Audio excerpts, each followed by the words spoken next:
sinagoga em Magdala, primeiro século da era cristã, uma das poucas sinagogas que nós temos no primeiro século, e essa importância por estarmos perto de uma região onde Jesus andou aqui, no Mar da Galileia, que fica logo aqui ao fundo, a poucos metros de onde está essa sinagoga.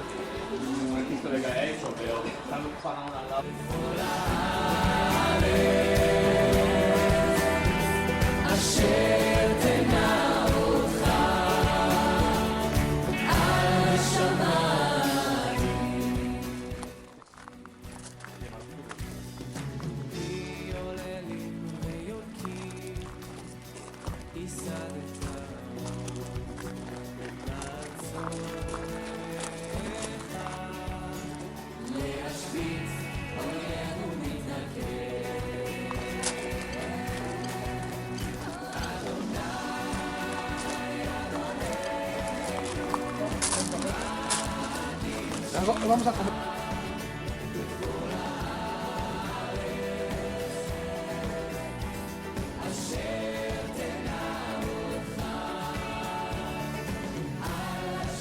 E ali ao fundo é a Igreja das Bem-aventuranças.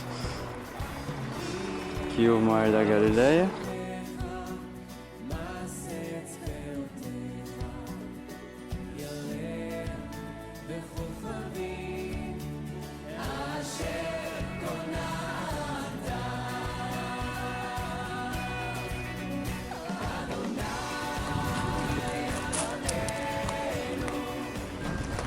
Bom, estamos aqui em Corazim, na subida aqui do Mar da Galileia, que está lá embaixo. Tem um texto, a única aparição que nós temos menção no Novo Testamento: ai de ti, Corazim, ai de ti, Betsaida, porque se em Tiro e Sidom se tivessem operado os milagres que em vós se operaram, há muitos sentadas em silício e cinza, elas se teriam arrependido.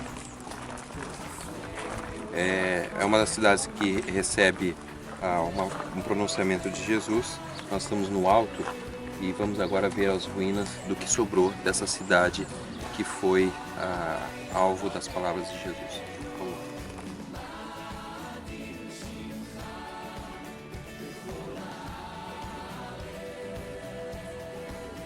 Ritual, purificação, não é banho do dia a dia.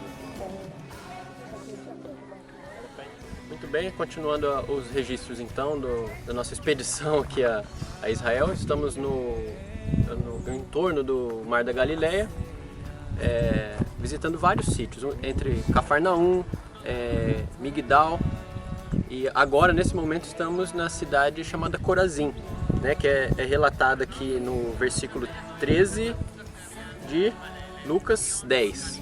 Né? Então aqui Jesus falou que para essa cidade haveria juízo, né? Falou que essa cidade era uma cidade importante, mas que ela não manteria esse sucesso. Como nós podemos confirmar hoje in situ, né? Vendo as ruínas, né? Do que sobrou da cidade de Corazim. O Lealdo vai falar um pouco sobre características, né, específicas da cidade. Bom, nós podemos ver, aqui a cidade hoje já não é mais uma cidade habitada, mas na época de Jesus ela contava com aproximadamente 4.000 pessoas. Era uma cidade economicamente bem estabelecida. Como é que nós sabemos disso? Pela estrutura que nós temos aqui, arquitetônica.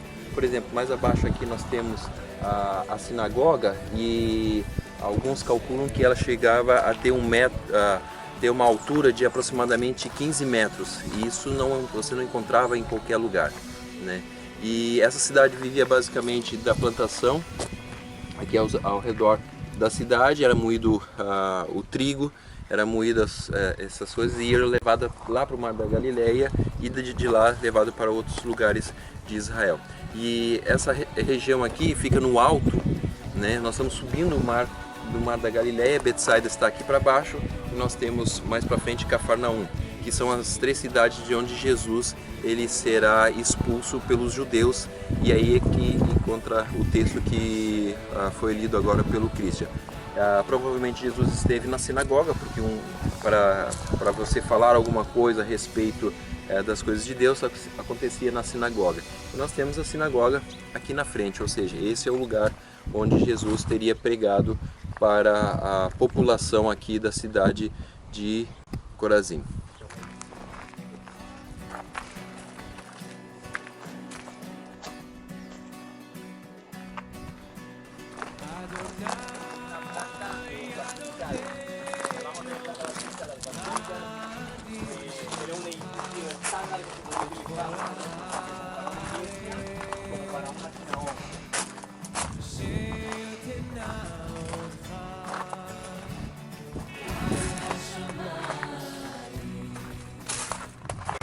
Cátedra de Mosé, sería la silla donde el rabino o el sabio de la comunidad se sentaba para el sermón.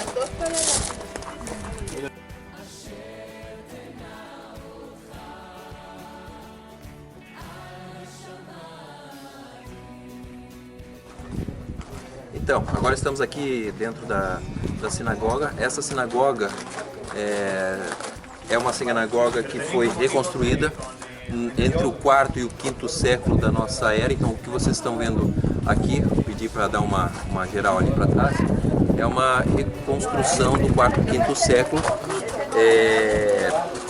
e não do primeiro século, era do século de Jesus, mas certamente a sinagoga está aqui abaixo, ou seja, a sinagoga do primeiro século está aqui, porque não se mudavam os lugares da sinagoga. Onde era a sinagoga continuava sendo, só se reconstruía em cima dos escombros. Então, na prática, o que acontece é que Jesus, quando esteve aqui, ele pronunciou algum sermão, pronunciou algum tipo de admoestação, e isso aconteceu aqui em Corazim, exatamente neste local.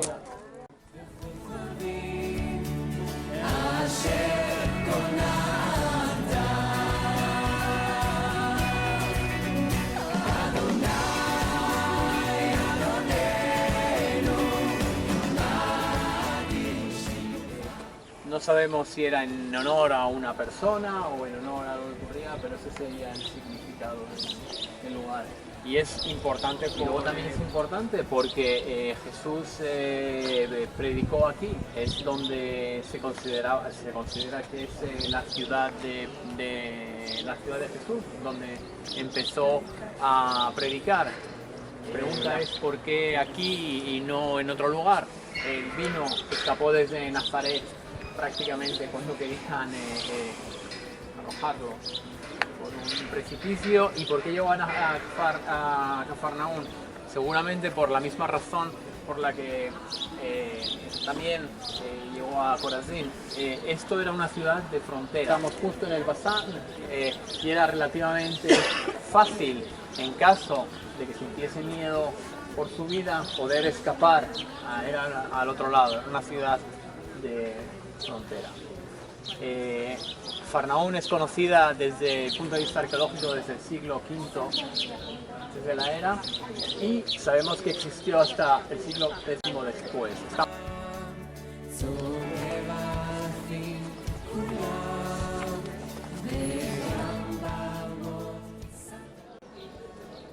Chegamos agora aqui em Cafarnaum, que seria a cidade onde Jesus teria vivido logo após ele ter saído de Nazaré. Então Jesus teria passado por aqui e chegado nessa região, e dali algum tempo ele começaria a sua pregação a respeito da chegada do reino dos céus. E é exatamente nessa cidade que nós encontramos ser a cidade de Pedro. E aqui nesse local nós temos o lugar onde que se crê que tenha uma importância muito forte para o cristianismo, pois havia uma casa. Essa casa ela foi cercada por um muro já no começo dos séculos posteriores ao cristianismo, e se encontrou muitas evidências de que aqui se tornou uma igreja logo no princípio dessa nossa era cristã. Então, alguns creem que essa seria a casa de Pedro, ou um lugar muito importante dentro do cristianismo primitivo. Interessante notar que nós temos aqui essa que seria a igreja, e logo aqui na frente, a poucos metros, nós temos a sinagoga da cidade. A cidade de Cafarnaum era uma cidade eclética, uma cidade que tinha gentios, haviam pagãos, haviam os judeus praticantes, e também nós temos aqui, logo no começo, nascer a igreja cristã. Então é uma igreja, uma cidade que tinha uma influência muito grande de várias correntes religiosas. A cidade de Cafarnaum fica exatamente na fronteira norte aqui do Mar da Galileia. Daqui se podia subir para as colinas de Golã ou poderia subir para o norte de Israel. Para o sul, navegando, nós temos o Jordão e temos acesso a Jerusalém.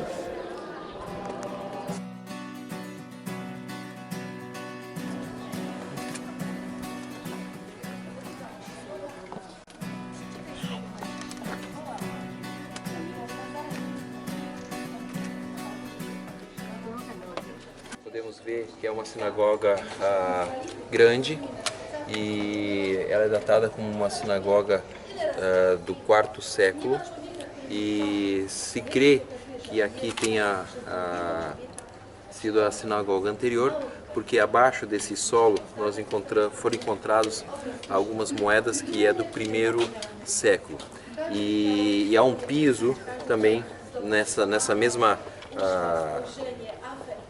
camada dessas moedas.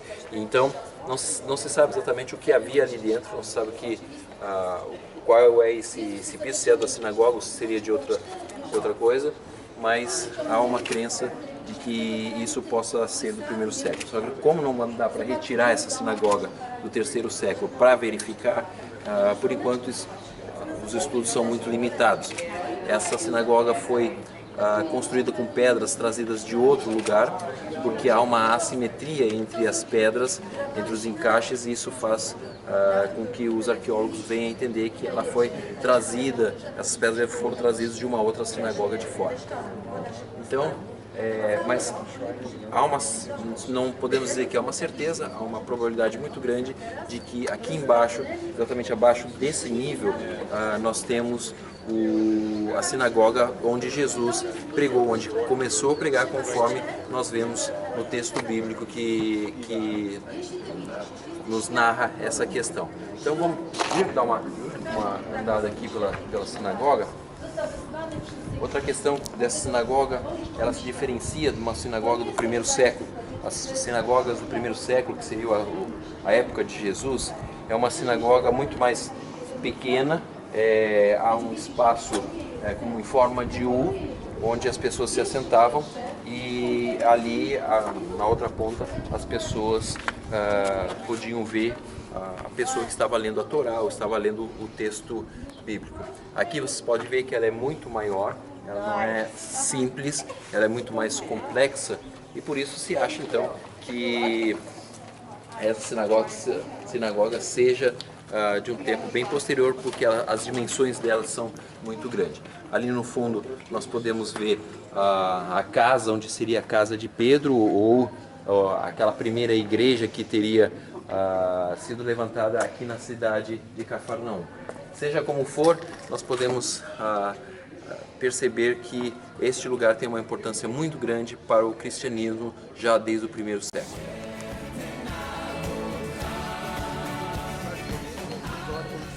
Podemos ver mais claramente que a sinagoga que temos aparente aqui em cima está construída sobre a antiga sinagoga, onde muito provavelmente Jesus deve ter pregado, ter debatido.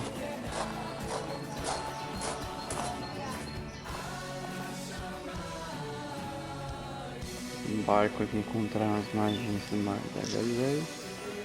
Estimam que ele tenha cerca de 2000 anos.